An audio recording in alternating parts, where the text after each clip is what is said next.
Shalom, Shalom. Shalom.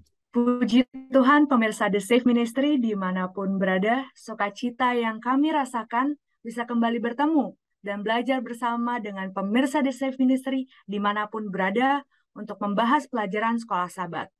Dan kita disuguhkan pembahasan yang sungguh menyenangkan mengenai harapan perjanjian lama. Kita akan belajar bersama dengan para panelis yang sudah hadir, dan untuk doa buka kita minta Pak Adri untuk memimpin kita. Baiklah, kita satu dalam doa. Allah di sorga, Allah yang begitu luar biasa, Allah pencipta, dan pada jam yang diberkati ini Tuhan, kami akan melihat dari sisi seorang yang namanya Ayub. Secara fisik, secara material, secara rumah tangga, secara emosional, dan harapan-harapan yang dia miliki sesuai dengan catatan firman Allah, memiliki pengharapan kepada Allah yang di sorga. Berkati nasihat yang begitu brilian ini ya Bapak, kiranya para pemirsa The Safe Ministry akan memperoleh kekuatan pengharapan bahwa di dunia ini adalah hanya sementara. Terima kasih Bapak, terpujilah namamu. Dalam nama Yesus Kristus kami sudah berdoa. Amin. Amin.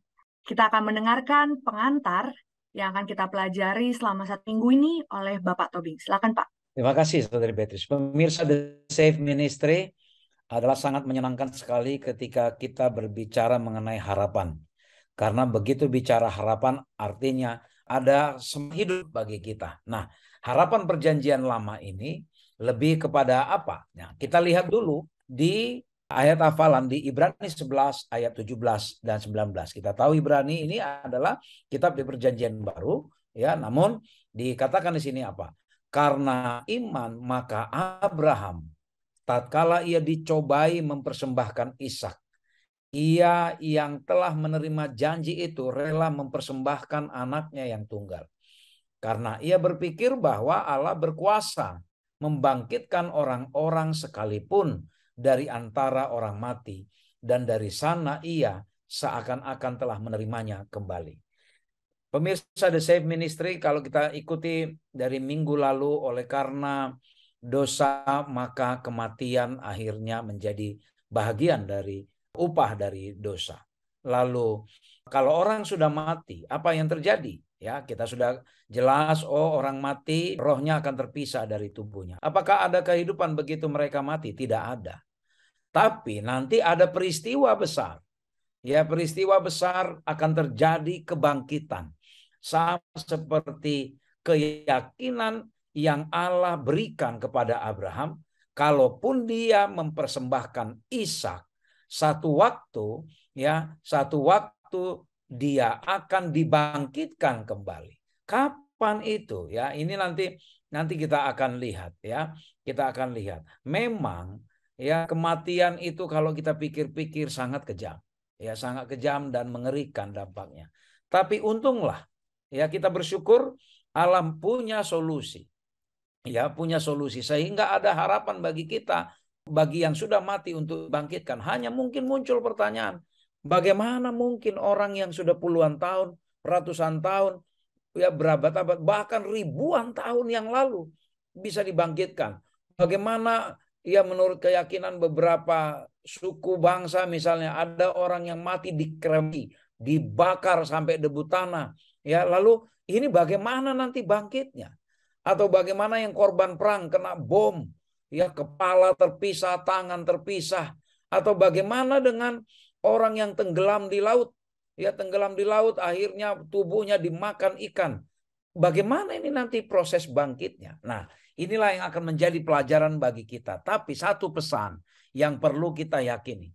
Kalau saja Allah dapat menciptakan manusia begitu sempurna, menciptakan kehidupan, ya memberi kehidupan, hal membangkitkan adalah hal yang sederhana bagi Allah.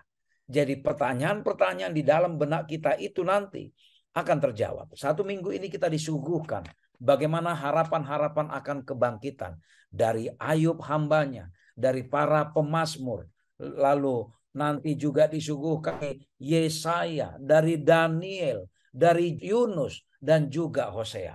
Nanti para panelis akan menjelaskan kepada kita satu persatu Apa itu harapan perjanjian lama dalam kaitannya dengan kebangkitan. Demikian pemirsa The Safe Ministry dan Saudari Beatrice. Baik, Pak. Sebagai pembahasan pertama, aku akan melihat Tuhan. Kita minta Bapak Adri, boleh jelaskan Pak, apa yang harus kita pelajari dari pembahasan ini? Oke, shalom para pemirsa The Safe dimanapun saudara berada. Jawabannya bisa terlihat dan terjawab berdasarkan beberapa nasihat dari firman Allah. Ayub 19 ayat 25 sampai 27 dan Yohanes 1 ayat 18 dan 1 Timotius 6 ayat 16. Topik yang ditanyakan oleh Beatrix tadi adalah aku melihat Tuhan sesuai dengan buku Ayub 19 ayat 25 sampai 27. Ayub sendiri akan melihat Tuhan dalam tubuhnya sendiri. Kalau kita coba membandingkan Ayub 1 ayat 1 dikatakan Tuhan mengizinkan iblis untuk menindasnya dengan beberapa cara yang membawa malapetaka. Jadi secara misteri lagi kita tidak bisa memaksakan pemikiran kita lebih mendalam untuk mengatakan kenapa Tuhan mengizinkan. Namun kita lihat kriteria ya yang menyakitkan akan Ayub ini. Pertama, secara fisik tubuhnya dirusak oleh penyakit yang menyakitkan, ya. Itu poin pertama. Yang kedua, secara materi ia kehilangan sebagian besar ternak dan harta bendanya. Yang ketiga, di dalam rumah tangganya ia kehilangan hamba-hambanya dan bahkan anaknya sendiri. Dan yang terakhir, secara emosional dia dikelilingi oleh teman-teman yang menuduhnya sebagai orang berdosa yang tidak mau bertobat, pantas menerima apa yang dia hadapi. Ada juga pandangan yang lain dalam Ayub 2 ayat 9. Masih bertekunkah engkau dalam kesalehanmu? Kutukilah Allahmu dan matilah. Ayub 2 ayat 9. Cara pandang yang negatif dari istri Ayub. Saudara dan saudari para pemirsa, coba kita bandingkan dengan Yohanes 11 ayat 24. Pandangan yang sama dari Marta dan Maria tentang Lazarus. Ada kaitan fenomena yang sama antara Ayub dan Lazarus. Pandangan yang positif yang bisa mengangkat iman saya dan saudara. Secara manusia berdosa, yang setia mengikuti kebenaran Allah, mengikuti apa yang Allah instruksikan. Ada satu harapan yang luar biasa. Dikatakan, aku tahu bahwa dia Lazarus akan bangkit dalam kebangkitan pada hari terakhir. Saudara, ada banyak nama juga di dalam firman Allah yang memiliki pengalaman yang sama. Pertanyaan bagi saya dan saudara, maukah saudara bertahan dengan mengandalkan Allah di dalam perjalanan hidup kami, hidup kita semua yang penuh dengan pergumulan dan penderitaan yang tidak habis-habisnya? Inilah pandangan-pandangan yang membuat mindset saya dan saudara, para pemirsa, untuk memiliki pengharapan yang luar biasa. Dan hanya pengharapan kepada Allah saja yang bisa memberikan beberapa resolusi yang luar biasa. Salah satunya, kita akan dibangkitkan pada hari yang terakhir. Inilah yang masuk kepada pertanyaan dari Beatrix tadi. Aku akan melihat Tuhan.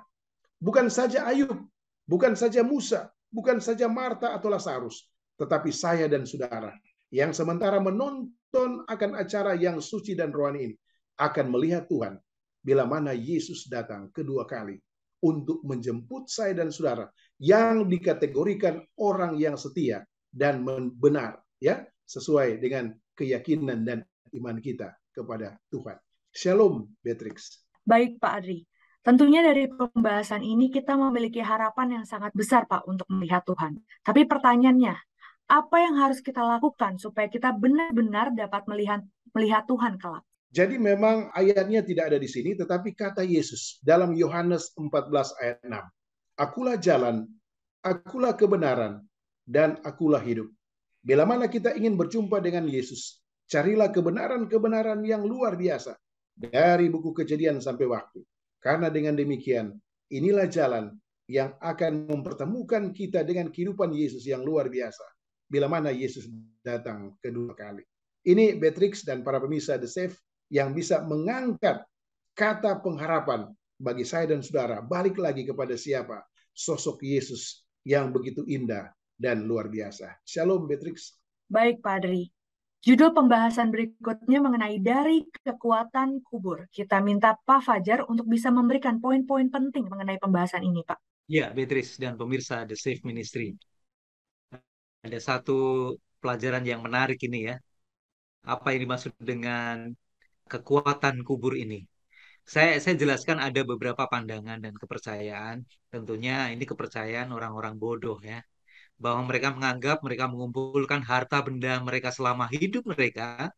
Harta benda mereka itu bisa dibawa sampai ke liang lahat, sampai ke kubur mereka. Mereka percaya dan beranggapan mereka yang sudah mati itu akan memasuki satu dimensi yang lain, satu kehidupan yang lain. Oleh karena itu pada waktu mereka mati, mereka dibekali seluruh harta benda yang pernah mereka dapatkan di atas dunia. Sehingga tidak heran ya, kita menemukan Raja Firaun dan leluhur-leluhur yang lain, kita menemukan ada di piramida, mereka mereka pada waktu mereka mati, mereka dibawain juga harta benda mereka. Mungkin cincin emas dan lain sebagainya ya, yang pernah mereka dapatkan. Mereka percaya bahwa ada satu kehidupan lain. Mereka akan mengalami satu kehidupan di dimensi lain. Ini memang betul-betul anggapan atau kepercayaan orang-orang yang tidak mengenal Tuhan. Nah, sekarang apa yang dikatakan oleh Alkitab tentang kubur ini ya, alam kubur ini, apa yang terjadi? Apakah memang benar di dalam alam kubur itu mereka mengalami satu kehidupan yang kedua sehingga bisa menikmati makan minum gitu ya? Tadi dijelaskan oleh panelis yang lain, mereka orang mati itu sudah tidak bisa berbuat apa-apa, mereka hanya beristirahat untuk beristirahat untuk sementara sampai dengan hari di mana Tuhan Yesus itu akan datang di atas dunia. Saya akan bacakan dalam Mazmur 49 ayat yang ke-15. Seperti domba, mereka meluncur ke dalam dunia orang mati. Digembalakan oleh maut, mereka turun langsung ke kubur. Perawakan mereka hancur, dunia orang mati menjadi tempat kediaman mereka. Dalam Alkitab dijelaskan bahwa tubuh secara fisik mereka itu akan hancur. Jadi sangat dipastikan bahwa tidak ada satu kehidupan yang harus mereka lakukan di dalam alam kubur. Bahkan untuk menggagalkan kehancuran perawakan mereka, ini banyak sekali orang-orang pada zaman dulu membuat mumi, diawetkan supaya tubuh mereka tidak hancur. Ini yang mereka lakukan. Tapi apa yang terjadi? Mumi juga tetap tidak bisa berbuat apa-apa. Keriput iya gitu ya, cuman warnanya berbeda, semakin gelap gitu ya. Mumi yang saat ini yang kita temukan di Mesir maupun di negara-negara yang lain. Dan ini menunjukkan bahwa kekuatan alam kubur ini sangat sangat kuat sekali ya, menghancurkan dan tidak ada satu harapan apapun di dalam itu. Nah, sekarang apa perbedaan orang yang bodoh, orang fasik itu pada waktu mati dengan orang yang bijaksana? Meskipun orang bodoh, orang fasik itu beranggapan mereka mengumpulkan harta selama mereka hidup, pada akhirnya harta mereka tidak bisa mereka nikmati. Bahkan malah justru yang menikmati adalah orang lain, keturunannya, anak-anaknya, bahkan mungkin pasangan hidup mereka selama mereka masih hidup. Orang lain yang menikmati, jadi tidak bisa dinikmati oleh orang mati itu. Nah, kemudian bedanya kalau orang bodoh mereka tidak memiliki pengharapan, mereka akan binasa selama-lamanya dan kematian kekal, kematian abadi yang menjadi bagian dalam kehidupan mereka. Tetapi bagi orang yang bijak, orang yang bijaksana, Beatrice dan pemirsa The Safe Ministry, ada satu pengharapan oleh mereka pada waktu hari mulia itu datang. Mereka yang mati di dalam Yesus akan dibangkitkan. Ada satu kehidupan kekal disediakan oleh Tuhan. Ada uh, satu kegembiraan kita bisa bertemu dengan Tuhan Yesus di kerajaan surga nanti. Ada satu statement yang sangat menarik, yaitu kepastian kebangkitan di masa depan digambarkan membawa satu harapan, kepastian dan makna pada keberadaan saat ini. Orang-orang bijak akan menerima hadiah yang jauh lebih mulia dan abadi daripada yang bisa dikumpulkan oleh orang-orang bodoh untuk dirinya sendiri selama hidup mereka yang sangat singkat ini. Demikian Beatrice dan pemirsa The Safe Ministry. Baik, Pak. Ada pertanyaan yang muncul nih, Pak. Bagaimana kita supaya dapat mempersiapkan harta di surga? Baik, bagaimana kita bisa mempersiapkan harta kita di surga ya? Kalau kita mengumpulkan harta, seperti halnya orang-orang bodoh gitu ya, dan mereka beranggapan harta mereka kumpulkan itu bisa dibawa sampai mati, dikuburkan bersama-sama di kuburan mereka. Tapi yang jelas bahwa apa yang dikumpulkan mereka itu hanya untuk orang lain. Nah, sekarang harta apa yang bisa kita kumpulkan kita selama hidup? Satu, orang-orang bijaksana akan mengumpulkan satu harta untuk di kerajaan surga. Perbuatan baik itu merupakan salah satu harta terindah. Kita menyokong pekerjaan Tuhan, membantu pekerjaan Tuhan, terlibat di dalam pelayanan. Itu merupakan satu hal, harta yang bisa kita kumpulkan di atas dunia selagi kita masih hidup.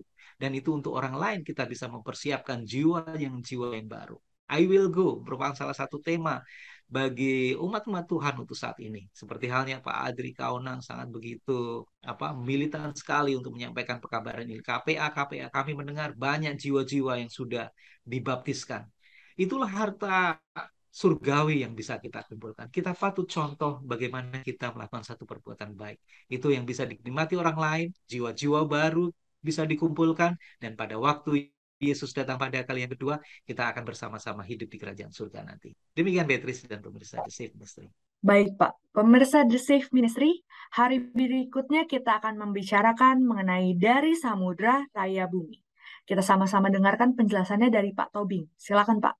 Pemirsa The Safe Ministry, hari ini kita dibawa pemikiran kita kepada satu perikop di Mazmur 71 dan juga ada tambahan di Mazmur 49. Kalau kita baca berulang-ulang perikop ini, bahwa Mazmur 71 ini sebuah ungkapan dari pemazmur yang mengatakan betapa tertekannya hidup dia, betapa hampir putus asanya kehidupannya. Pemirsa, kadangkala ya hidup kita ini atau kita pernah mengalami saat-saat hampir putus asa. Ketika masalah banyak datang, seolah-olah tidak ada jalan keluar. Ya tidak ada jalan keluar, semuanya buntu. Orang-orang yang kita harapkan bisa membantu, tapi jauh dari harapan. Lalu kita sudah banyak berdoa, banyak berusaha, tapi kok sepertinya tidak ada. Lalu Mazmur 71 ini membantu kita, mengingatkan kita bahwa dikatakan apa? Dari sejak muda, dari sejak lahir, ya engkau adalah perlindunganku. Engkau juga lah yang nanti menjadi perlindunganku di masa tuaku. Bahkan ada satu ayat mengatakan, janganlah membuang aku pada masa tuaku. Janganlah meninggalkan aku apabila kekuatanku habis. Ya, ini benar-benar si pemazmur ini benar-benar dalam keadaan takut, dalam keadaan stres. Ya, janganlah jauh daripadaku. Ya, banyak sekali ungkapan-ungkapan yang merupakan tekanan hidup dia. Bahkan dikatakan ya di ayat 17, ya Allah, engkau telah mengajar aku sejak kecil dan sampai sekarang aku memberitakan perbuatanmu yang ajaib. Ayat 18, juga sampai masa tuaku dan putih rambutku, ya Allah, janganlah meninggalkan aku. Lalu apa kaitannya dengan judul kita dari Samudra Raya Bumi? Di ayat 20 dikatakan, engkau yang telah membuat aku mengalami banyak kesusahan dan malapetaka, engkau akan menghidupkan aku kembali. Ya, dan dari samudra raya bumi, engkau akan menaikkan aku kembali. Jadi ini adalah sebuah bayangan visual dari seorang pemazmur, ya, yang karena dia melihat kehidupan ini dan dia melihat bahwa ya sejarah orang-orang yang terdahulu ya banyak mengalami kematian, lalu dia pun sadar bahwa dia juga pasti satu waktu akan seperti itu. Tetapi di ayat 20 dikatakan, dia sangat berpengharapan apa nih? Engkau akan menghidupkan aku kembali. Dan dari samudera raya bumi, engkau akan menaikkan aku kembali. Dari samudera raya bumi artinya pada saat itulah terjadi nanti. Ya, dia akan dihidupkan kembali dari apa? Dari semua samudera raya bumi ini. Dari penjuru bumi ini akan terjadi kebangkitan. Akan terjadi kebangkitan yang luar biasa. Ya, kebangkitan yang pertama adalah kebangkitan bagi orang-orang yang percaya kepada Tuhan. Kebangkitan kedua kelak nanti adalah tentu kebangkitan orang yang tidak percaya kepada Tuhan. Inilah satu harapan yang dimaksud, ya, harapan dari pemazmur dari Perjanjian Lama, bahwa pelajarannya apapun situasi kita, ya, apapun situasi kita, ketika kita nanti satu waktu akan menemui ajal hidup kita akan dibangkitkan Tuhan. Sebelum kita ke situ, apapun situasi yang kita hadapi, Tuhan ada di sana.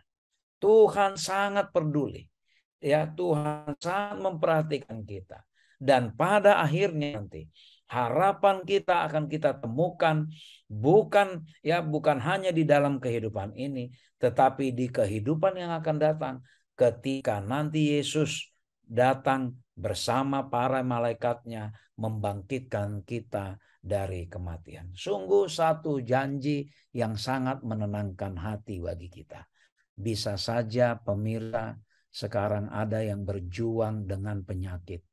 Bisa saja keluarga kita sedang didera oleh penyakit.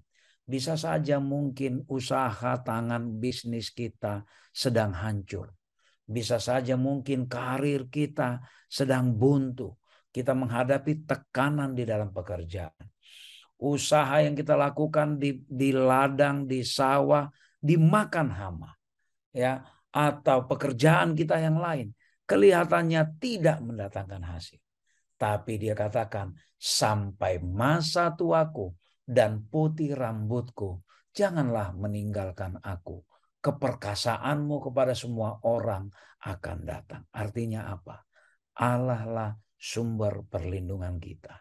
Kalaupun harus menghadapi kematian, dari samudera raya, Allah akan membangkitkan kita kelak. Inilah pelajaran bagi kita dalam satu hari ini, pemirsa. Baik, Pak. Ada pertanyaan yang muncul nih, Pak. Dan mungkin ini mewakili pertanyaan dari para pemirsa. Ibu Lucia Aridinanti, Bapak Asep Ronsumbre, Bapak Robert Lumintaintang. Bagaimana caranya agar kita tetap berpengharapan akan kehidupan yang akan datang di surga? Baik, pemirsa The Safe Ministry. Ketika kita mempelajari firman Tuhan, ya, bagaimana janji pengharapan dan bagaimana Yesus sendiri sudah menaklukkan kematian. Inilah pegangan bagi kita bahwa kita kelak, ya, bahwa kita kelak juga memiliki pengharapan akan kehidupan yang akan datang di surga. Tapi bagaimana caranya? Ya, kita harus didapati benar. Bagaimana supaya benar? Kita hanya satu jalan, yaitu kebergantungan kita kepada Allah melalui Roh Kudus-Nya. Kepercayaan kita kepada kasih karunia, itulah jalan satu-satunya agar kita memiliki pengharapan untuk dibangkitkan datang ke surga. Kalau kita jauh dari Allah, kalau kita tidak mempercayai, kalau kita menolak kasih karunia, kalau kita menolak bisikan Roh Kudus, maka kebangkitan itu kalaupun datang kepada kita, kebangkitan yang kedua yang membawa kematian. Biarlah kita nanti dibangkitkan di kebangkitan pertama yang membawa kehidupan kekal, kehidupan selama-lamanya, hidup bersama Allah di sorga bersama para malaikatnya. Lalu kita akan memasuki Yerusalem yang baru untuk selama-lamanya. Demikian pemirsa The Safe Ministry. Baik, Pak. Kita akan masuk lebih dalam lagi kepada judul Mati akan Hidup. Kita minta Pak Adri untuk bisa membantu kita memahami pelajaran ini. Oke, shalom para pemirsa The Safe dimanapun saudara berada. Jawabannya hanya singkat saja. Kita bandingkan antara buku Mazmur pasal 1 Yesaya 25 ayat 6 dan buku Wahyu 21 ayat 8. Saya akan memberikan kabar baik kepada orang-orang benar, orang-orang yang menurut akan firman Allah. Di dalam buku Yesaya pasal 25 ayat yang ke-6. Dikatakan sebagai berikut. Tuhan semesta alam akan menyediakan di Gunung Sion ini bagi segala bangsa-bangsa. Suatu perjamuan dengan masakan yang bergemuk. Suatu perjamuan dengan anggur-anggur yang tua benar. Masakan yang bergemuk dan bersumsum. Anggur yang tua yang disaring endapannya. Pandangan ini juga berlaku bagi Yesaya, bagi hamba-hamba Tuhan lainnya, bagi saya dan saudara para pemirsa, bagi kami sebagai pembawa firman Allah, akan memiliki suatu pandangan rasional yang positif akibat dari percaya kita, penurutan kita kepada Allah.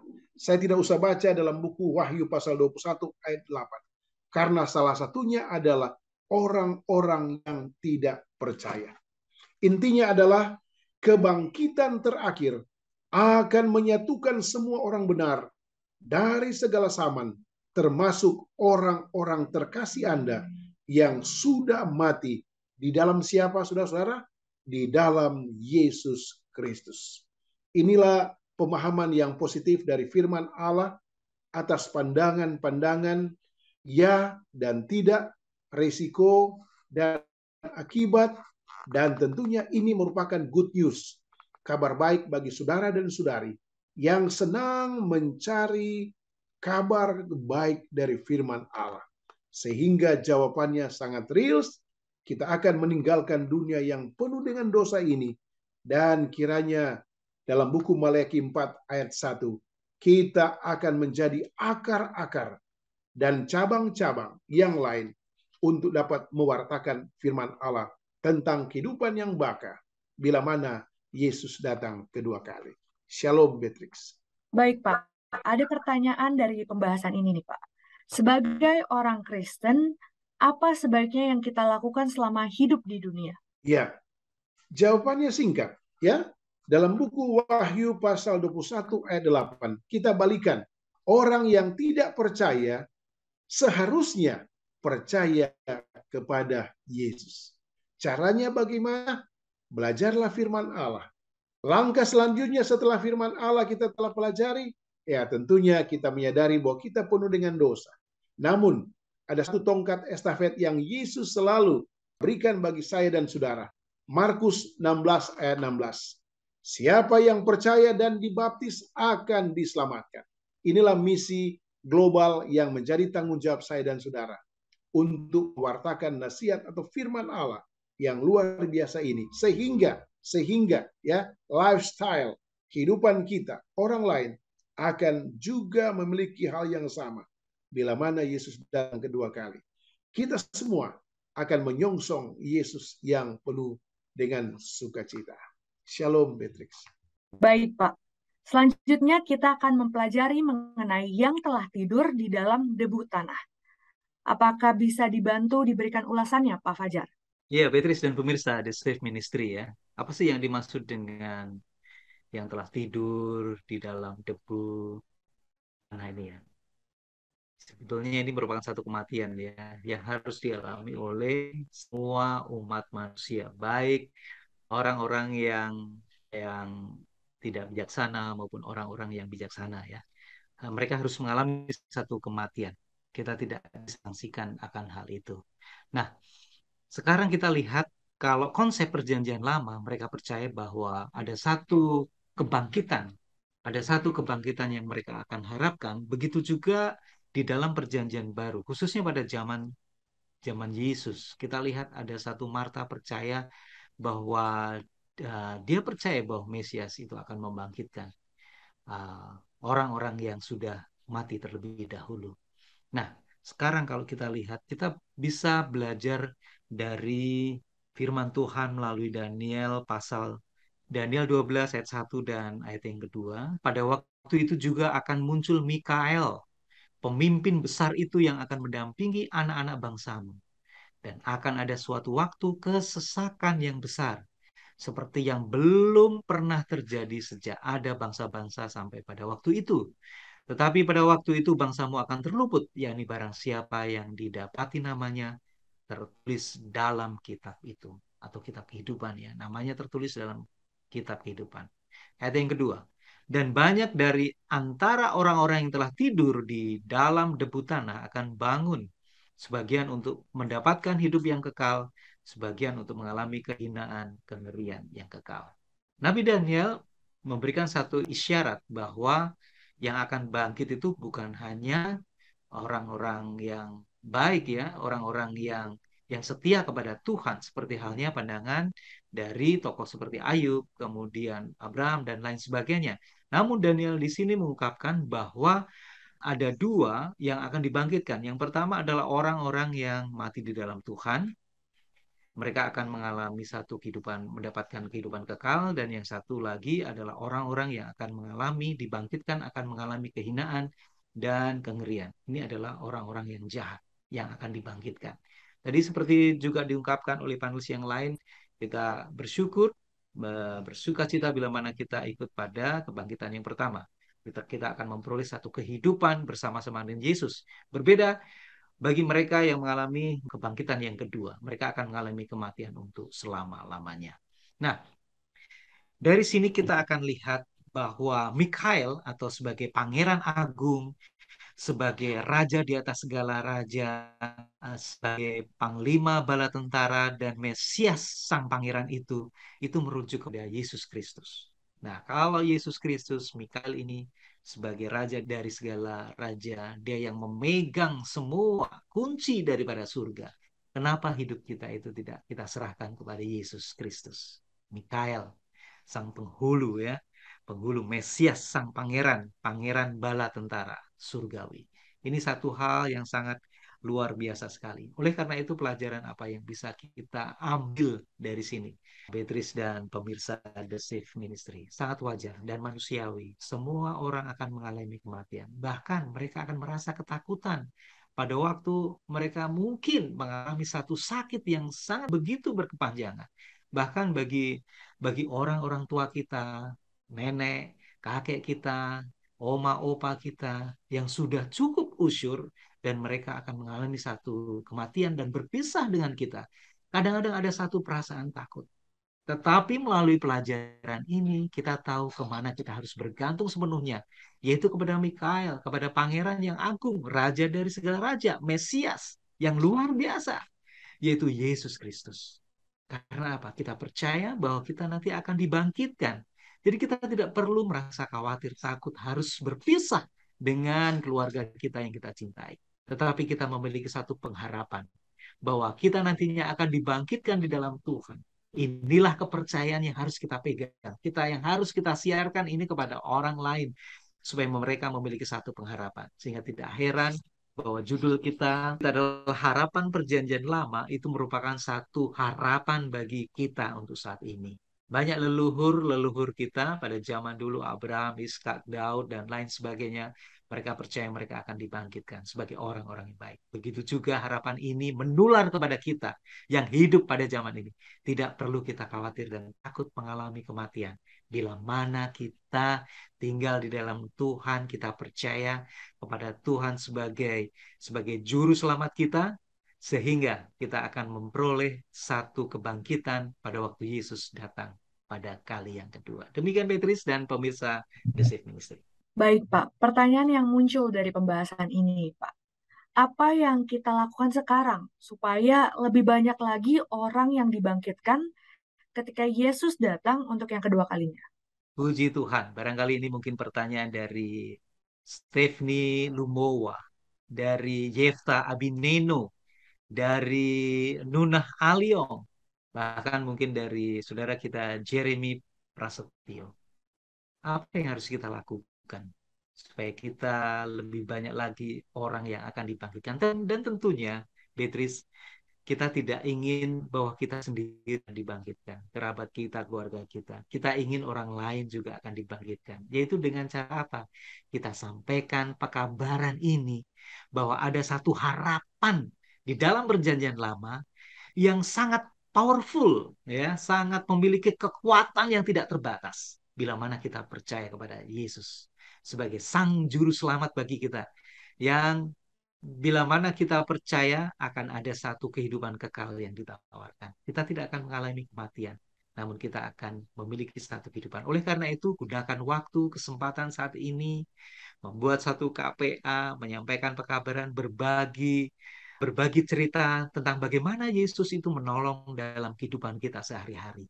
Bagaimana kita bercerita bahwa satu-satunya juru selamat adalah Yesus. Lebih banyak kita menyiapkan jiwa-jiwa belajar firman Tuhan, sehingga nantinya mereka juga percaya bergantung sepenuhnya kepada Yesus Kristus sebagai juru selamat. Gunakan waktu yang saat ini yang Tuhan berikan, sehingga banyak jiwa-jiwa kita bisa mempersiapkan jiwa-jiwa yang baru di dalam penantian kita akan kedatangan Yesus yang tidak lama lagi ini. Demikian Petris dan pemirsa The Safe Ministry. Baik Pak, tidak terasa diskusi kita yang sangat menyenangkan ini akan berakhir, tapi kita minta Bapak Tobing untuk memberikan kesimpulan untuk diskusi kita. Silakan Pak. Pemirsa The Safe Ministry, kalau kita melihat betapa rumitnya proses kehidupan di dunia ini, termasuk betapa rumitnya unsur-unsur yang ada di dunia ini, yang zat yang terdiri dari atom dengan yang terdiri dari dua partikel yang lebih kecil, ada yang disebut quark dan lepton. Ini rumit sekali, rumit sekali. Lalu kita berpikir bahwa bagaimana ini semua bisa diatur ulang oleh Tuhan nanti, kalau ini semua misalnya sudah rusak unsur-unsur yang ada di bumi ini, unsur yang ada di dunia ini.